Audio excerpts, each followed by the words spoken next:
Maligayang pagdating sa aming bagong video. Ngayon ay naghanda kami ng isa pang kawili-wiling paksa para sa iyo. Kung nagustuhan mo ang video, huwag kalimutang mag-iwan ng iyong feedback. Mahalaga sa amin ang iyong opinyon.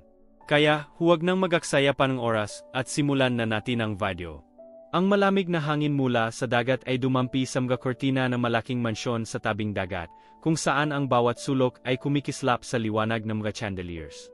Sa gitna ng marangyang bulwagan, nakatayo si Helena, matikas, tahimik at tila ba may lihim na bumabagabag sa kanyang puso. Para sa pinakamamahal kong asawa, wika niya, hawak ang isang maliit ngunit mamahaling kahon na balot sa gintong laso. Isang bagay na nararapat sa iyo, Rafael. Ngumiti si Rafael, ang kanyang guwapong asawang 15 taon ang nakababata, habang tinanggap ang kahon. Ang mga panauhin, lahat nakabihis ng formal at may hawak na mamahaling alak, ay nagpalakpakan. Lahat ay tila humahanga sa perpektong mag-asawa. Ngunit sa likod ng ngiti ni Helena, may malamig na pagtatantiya. Sa likod ng yakap ni Rafael, may pagtataksil na hindi pa ibinubunyag. Binuksan ni Rafael ang kahon. I sang relo. Ngunit hindi basta relo, ito'y isang Patek Philippe na may Esmeralda, limitadong edisyon. Halos hindi siya makapaniwala. Helena, ito ay sobra-sobra, anya habang isinusot ang relo sa kaliwang pulsuhan. May laman din ang kahon, bulong ni Helena, sabay tapik sa kanyang balikat. Huwag mong kalimutang tingnan. Ngunit bago pa man niya ito siya satin, tinawag sila ng mga kaibigan para sa isang toast. Sa mga sandaling iyon, si Helena ay naglakad palayo, tahimik at nagkulong sa kanyang silid. Habang masayang nagkakatuwaan ang mga bisita sa ibaba, siya'y nakatanaw sa madilim na ulap sa karagatan. Ang gabi unti-unting binabalot ng kilabot ng bagyong paparating. Nang muling bumalik si Rafael sa kanyang kwarto mag-isa, inabot niya ang kahon upang hanapin ang sinasabi ni Helena. Sa ilalim ng may pelus na lining, may maliit na papel na nakatiklop. Binasa niya ito. Alam kong hindi mo ako kailanman minahal sa paraang dapat.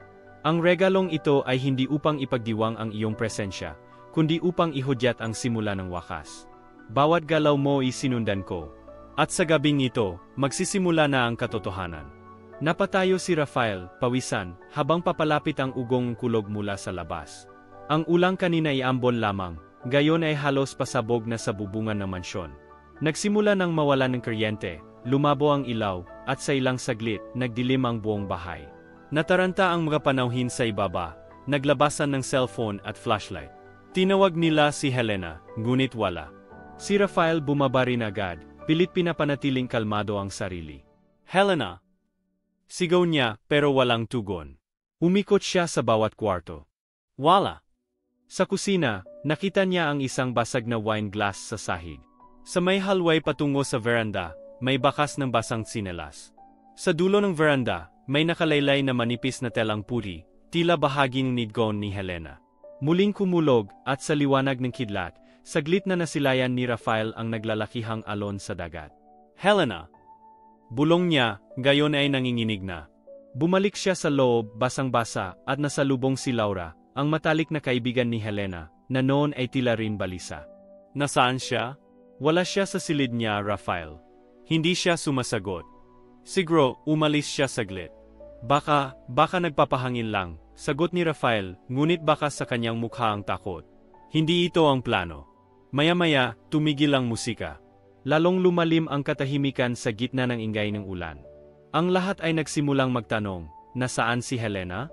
At habang ang dilim ng gabi ay unti-unting bumalot sa kabuuan ng mansyon, at ang bagyo ay hindi nagpapahupa, sa puso ni Rafael ay may dumadagundong na kaba, hindi dahil sa ulan, kundi dahil sa lihim na maaring sumabog anumang oras. Ang ulan ay tila galit na galit sa bubong ng mansyon, at ang bawat kulog ay parang banta mula sa kalangitan. Ang mga panauhin ay nagsiksikan sa main hall, litaw ang takot sa kanilang mga mukha. Ang kuryente ay tuluyang naputol. Tanging mga kandila at flashlight ng cellphone ang nagsilbing ilaw sa napakadilim na gabi. Nasaan si Helena? Tanong ng isa sa mga bisita. Hindi siya sumasagot sa telepono. Sagot ni Laura habang hawak ang cellphone niya na nawalan na rin signal. At hindi siya umalis gamit ang kose niya. Nasa garahe pa rin. Si Rafael ay patuloy na naglalakad paikot sa mansyon, basang-basa ang kanyang kamiseta at namumutla. Hindi niya may paliwanag ang kaba sa kanyang dibdib, kaba hindi dahil sa pagkawala ni Helena, kundi dahil sa takot na baka may nakaalam. Lumapit si Laura sa kanya, marahang hinawakan ang braso niya. Rafa, may gusto kang sabihin sa amin? Napalingon siya sa babae. Anong ibig mong sabihin? Pero kanina pa kita pinagmamasdan. Hindi ka normal. Para kang takot na takot. Hindi siya nakasagot. Sa halip, tinalikuran niya si Laura at bumalik sa itaas. Ngunit bago pa siya makarating sa kanyang silid, isang katulong ang humarang sa kanya. Sir Raphael, may nakita po ako, aniya nanjinjanig. Sa may veranda. Para pong may markang dugo sa sahig. At may nahulog na kortina sa mga bato sa ibaba. Parang binuhusan si Raphael ng malamig na tubig. Sigurado ka ba? Bulalas niya. Tumango ang babae. Agad siyang bumaba sa veranda, habang ang ulan ay patuloy sa walang patid na pagbuhos. Sa liwanag ng kidlat, nakita nga niya ang manipis na kortina, basang-basa, may bahid ng pula sa dulo. Sa gilid ng veranda, may marka ng paa, putik at tubig, tila nagmamadaling umalis, o itinatapon. Lumuhod si Raphael, pilit inaalala ang huling sandaling nakita si Helena. Ang regalo. Ang sulat. Ang tono ng kanyang boses.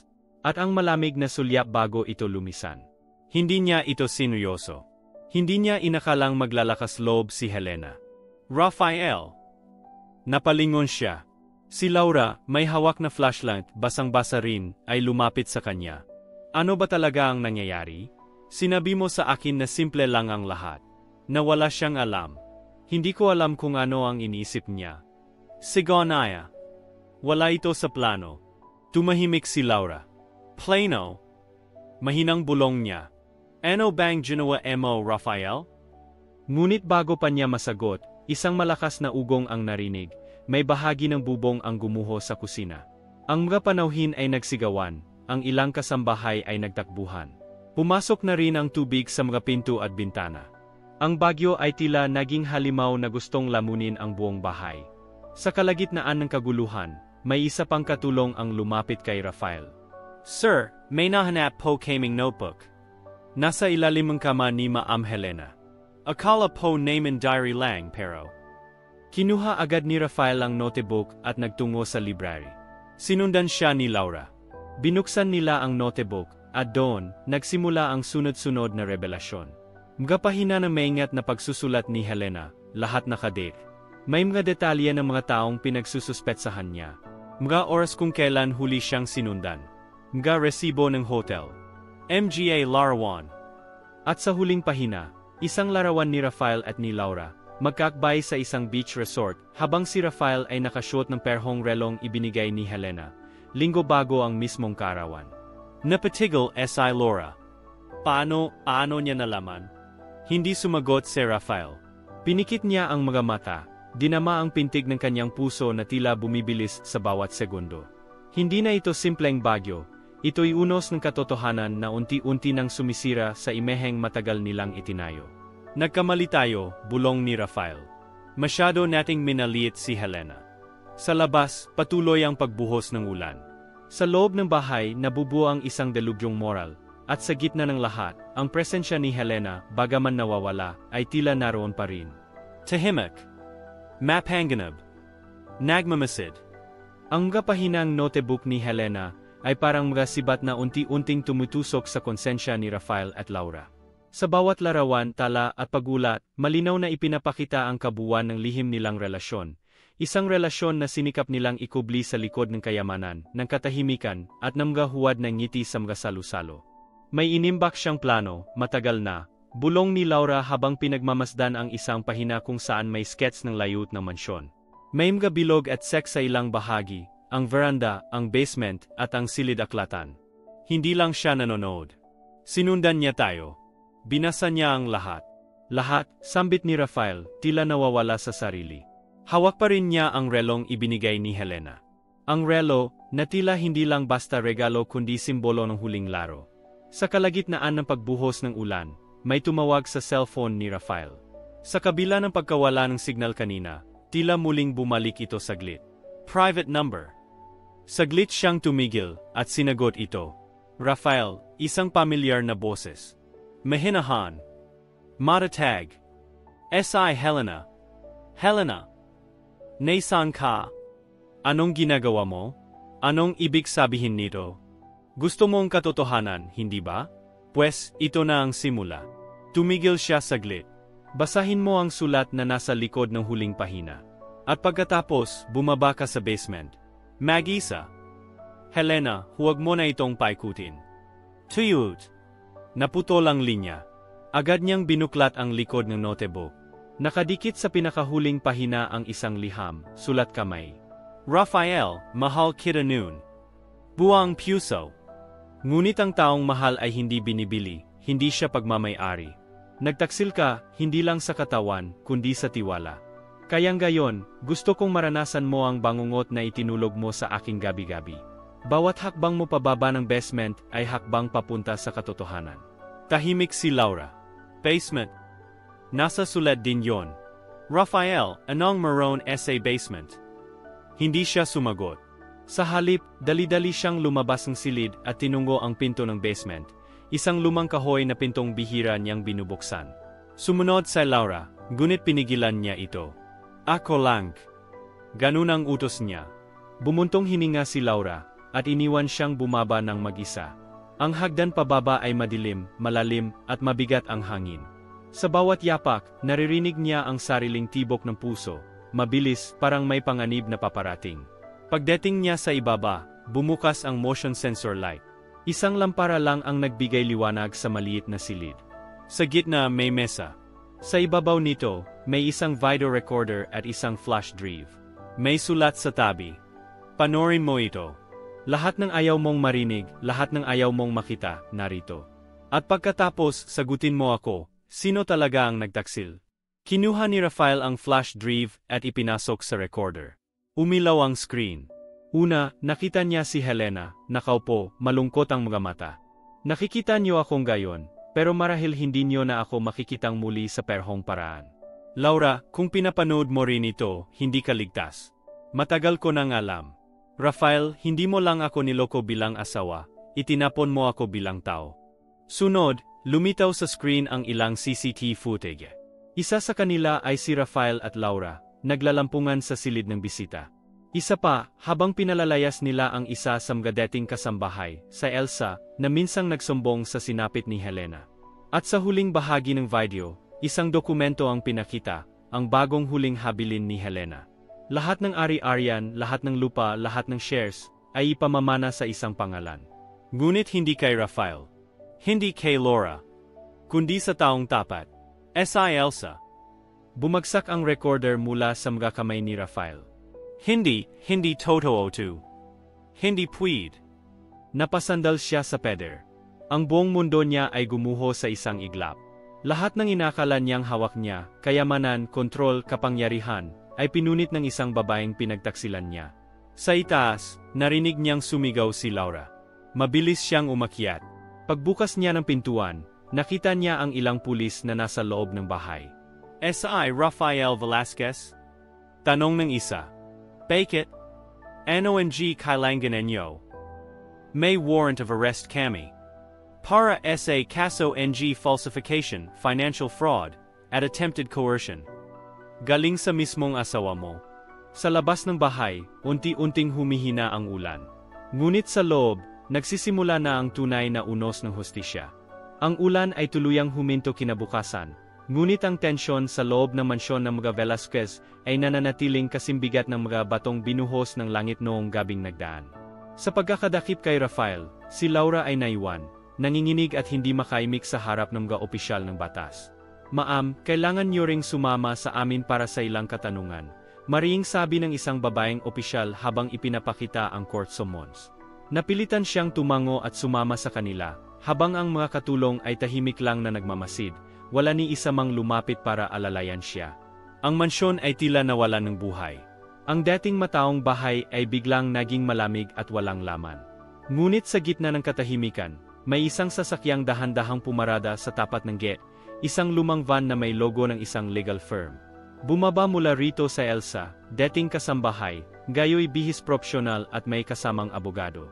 Tahimik siyang lumakad papasok, hindi na pinigilan ng mga natitirang staff. Ang dating kasambahay na pinagtawanan at itinaboy ay ngayon ang tagapagmana ng lahat. Si Helena sa huli ay pinili siyang gantimpalaan, hindi dahil sa dugo, kundi dahil sa katapatan. Pagpasok niya sa sala, binuksan niya ang isang sobre mula sa abogado. Laman nito ang huling opisyal na kopya ng Last Will and Testament ni Helena, permado at notaryado 2 linggo bago ang kaarawan. Ipinamumudmod ko ang lahat ng aking ari-arian, negosyo, at pananagutan sa taong nanatiling tapat sa akin, sa panahong lahat ay tumalikod. Si Elsa Ramirez. Siya nang gayon ang bagong legal na tagapamahala ng pamilyang Velasquez. Habang binabasa ito ng abogado sa harap ng media, nang gayo'y nagtipon sa labas ng bahay, hindi napigilan ni Elsa ang pagtulong luha. Hindi ito luha ng kayabangan, kundi luha ng pagkilala, sa sakit na tinis ng kanyang dating among si Helena, at sa bigat ng tiwalang ipinasa sa kanya. Samantala, sa kulungan, si Rafael ay tulalang nakaupo sa isang sulok. Hindi niya masikmura ang bilis ng mga pangyayari. Mula sa pagiging isa sa pinakakilalang negosyante sa lungsod, gayo'y isa na lang siyang bilanggo, sa kulungan at sa konsensya. May dumating na bisita, si Laura, may takip sa ulo, tahimik ngunit halatang puno ng emosyon. Huwag ka nang bumalik, malamig na sabi ni Rafael, hindi man lang siya tiningnan. Hindi ako dumating para makipagayos, sagot ni Laura. Dumating ako para sabihin, tapos na ang lahat. Lahat ng ginawa natin, natunaw sa isang sulat. Sa isang babae na akala natin mahina. Mahina na siya noon, tagon ni Rafael. Pero mas malakas pala siya kaysa sa ating dalawa. Pinaglaruan tayong sarili nating kasinungalingan, dagdag ni Laura, sabay bitaw ng isang mapait na ngiti. Tapos na. Huwag mo akong hanapin. Hindi kita po protektahan. Pagalas ni Laura, napayo ko si Rafael. Doon niya napagtanto, wala nang babalikan. Bumalik sa Elsa sa kanyang lumang tahanan sa probinsya, dala ang mga dokumento at legal na papeles. Ngunit hindi para ipagyabang ang yaman, kundi upang bumuo ng isang foundation sa pangalan ni Helena, isang tahanan para sa mga kababaihang biktima ng pang-abuso, pananakit at panlilinlang. Hindi ko kalanman inakalang ako ang pipiliin niya, pahayag ni Elsa sa isang panayam. Ngunit marahil, alam niyang ako lang ang hindi tatalikod, kahit noong siya'y unti-unti nang nalulugmok. Sa likod ng bagong itinayong tahanan, ipinatayo niya ang isang munting hardin, may bato sa gitna, at nakaukit ang mga salitang. Ang puso na pinagtaksilan ay kayang magmahal muli, ngunit ang puso na nanatiling tapat ay kayang magtanim ng pag-asa. At si Helena, walang makakaalam kung nasaan siyang gayon. May mga nagsasabing lumipad, siya papuntang Europa upang magbagong buhay, dala ang isang bagong pangalan at katahimikan. May ilan namang naniniwalang nananatili siya malapit, tahimik lang na nagmamasid habang ang mga balang araw na itinanim niya ay unti-unting namumunga. Ngunit saan man siya naroroon, ang isang bagay ay malinaw, hindi siya naging biktima sa huli. Siya ang naging tagapagdisiplina, tagapagplano, at tagapagligtas, hindi lang sarili niyang dangal, kundi ng mga katulad niyang minsang inakalang walang boses.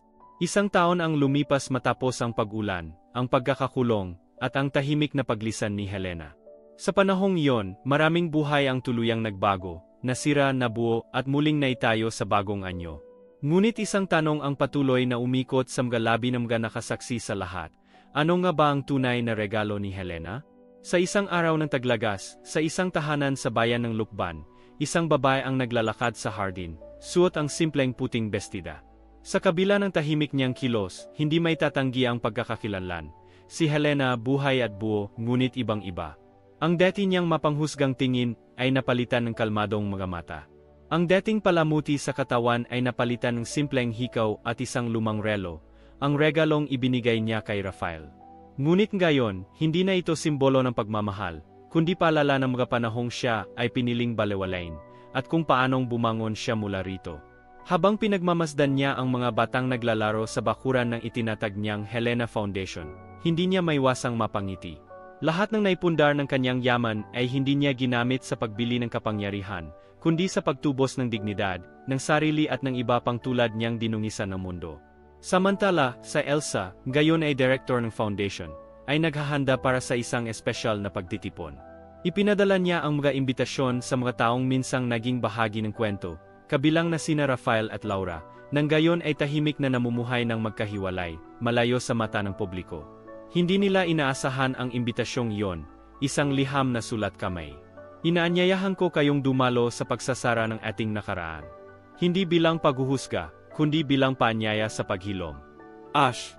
Matagal bago tumugon si Rafael. Ngunit sa huli, sumipot din siya, walang dalang kose, walang alalay, walang relong ginto. Isang simpleng lalaki na dala ang sarili niyang anino. Pagdating niya sa lugar, sinalubong siya ni Elsa. Tahimik lang silang nagkatinginan. Gusto kanyang makita, mahina niyang sabi. Sa likod ng gusali, sa ilalim ng punong mangga, nakaupo si Helena. Nang makita si Rafael, tumayo siya at tumango. Helena, sambit niya parang hindi alam kung paano magsimula. Hindi ako multo, Rafael. Mahinang ngunit matatag ang tinig ni Helena. Buhay AKO. At pinlano ko ang lahat. Hindi para sirain ka, kundi para iligtas ako. Tahimik si Rafael. Lahat ng ginawa ko, walang kapatawaran. Hindi lahat ng mali ay may katapat na hostisyang legal. Minsan, sapat na ang pagtanggap. Ang tunay na hostisya ay nagsisimula sa pag-amin, at sa pagbabago. Lumuhad si Rafael. Hindi para humingi ng kapatawaran, kundi para kilalanin, sa unang pagkakataon, ang bigat ng taong pinili niyang saktan. Wala na akong hihilingin, Helena. Pero salamat, sa pagbukas ng mata ko. Gumiti si Helena, bahagya. Ang tunay na regalo, Rafael, ay hindi ang relo. Hindi ang mamahaling kose, hindi ang kayamanan. Kundi ang katotohanan. At ang lakas ng loob para harapin ito. Si Laura, sa kabilang dako, ay nagpadalang sulat. Hindi pa ako handang humarap. Ngunit sa bawat araw ng pananahimik ko, binubuo ko ang sarili ko, hindi na bilang babae sa tabi ng mayaman, kundi bilang taong may sasay. Maraming salamat, Helena. Essay Laha. Sa huling bahagi ng gabi, tinipon ni Helena ang mga batang babae mula sa foundation. Alam niyo mga anak, wika niya habang hawak ang maliit na kahon. Minsan, ang pinakamamahaling regalo ay hindi nakikita ng mata. Ito'y katulad ng ulan, kahit gaano kabigat, hinuhugasan nito ang lahat ng dumi, sakit, at kasinungalingan. Binuksan niya ang kahon. Laman nito ay isang lumang litrato, siya, si Rafael, sa Elsa, at si Laura, noong wala pang bagyo. Tandaan ninyo, ang kwento ko ay hindi kwento ng paghihiganti. Ito ay kwento ng pagkawala, pagkakabuo, at sa huli, pagpapalaya.